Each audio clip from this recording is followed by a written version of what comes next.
The EU lost its most widely used stablecoin, with USDT being pulled from major exchanges across Europe, all thanks to new MiCA regulations and Tether's decision not to play along.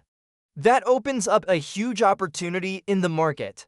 But the real question is, who's going to benefit? The situation is actually worse than it might seem. So what's behind all of this? It comes down to MiCA regulations. Gives interest payments on stablecoins are prohibited. Gives 60% of reserves must be held in cash. Gives daily issuance and redemptions are capped.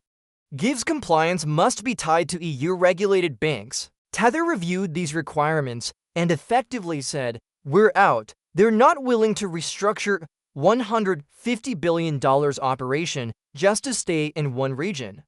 That decision leaves a major gap in Europe's crypto markets. USDT served as the main source of liquidity for countless trading pairs across top-tier exchanges. Without it, trading becomes scattered, liquidity thins out, and users start migrating to less regulated platforms outside the EU. Circle is stepping in to fill the gap with USDC and EURC, both of which are MiCA-compliant and available now. But here's the reality. Gives USDT still holds a $150 billion market cap. Gives all euro-denominated stablecoins combined barely reach $250 million. That's not even in the same league. USDC is doing better with around $61 billion, but even that doesn't come close to matching USDT's influence. The numbers just don't add up. And yet, most people seem to be missing Ripple in this conversation. Ripple rolled out RLUSD in December. It's fully compliant with MiCA right out of the gate. And their institutional partnerships put them in a position that Circle can't easily replicate. This isn't by chance. RLUSD is a strategic move. It's built for both the XRP Ledger and Ethereum, which gives it flexibility and reach. What sets Ripple apart is their global approach.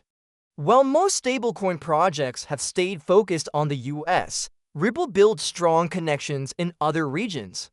So when EU regulations changed the game, Ripple was already in position. Just look at what's happening in Asia. Platforms like Straits have launched Singapore's digital dollar XSGD, and regional stablecoins are starting to gain serious traction.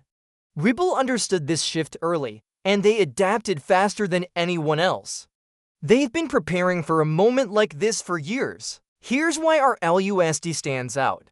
Gives built to meet MiCA compliance from the beginning. Gives runs on trusted and widely used blockchain infrastructure.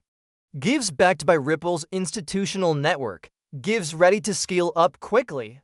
Circle brings regulatory compliance but lacks size. Tether has massive scale but won't comply. Ripple is the only one offering both compliance and global reach. That puts them in a unique position. The European crypto market is worth billions. That value won't sit unclaimed for long. Circle is trying to grab it. Tether stepped away. Ripple is already moving. This might actually break USDT's long-standing dominance. With real competition, stablecoin products could get better.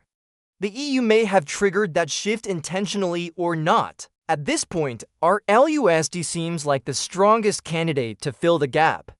Gives it launched fully compliant. Gives Ripple already has the right partners. Gives they've worked with regulators before. Gives the XRP Ledger is a proven base to build on. The next 6 months will be key. Bottom line, the EU lost its most liquid stablecoin due to regulatory overreach, and Ripple is positioned to benefit most from this chaos. Sometimes the best opportunities come from others' mistakes.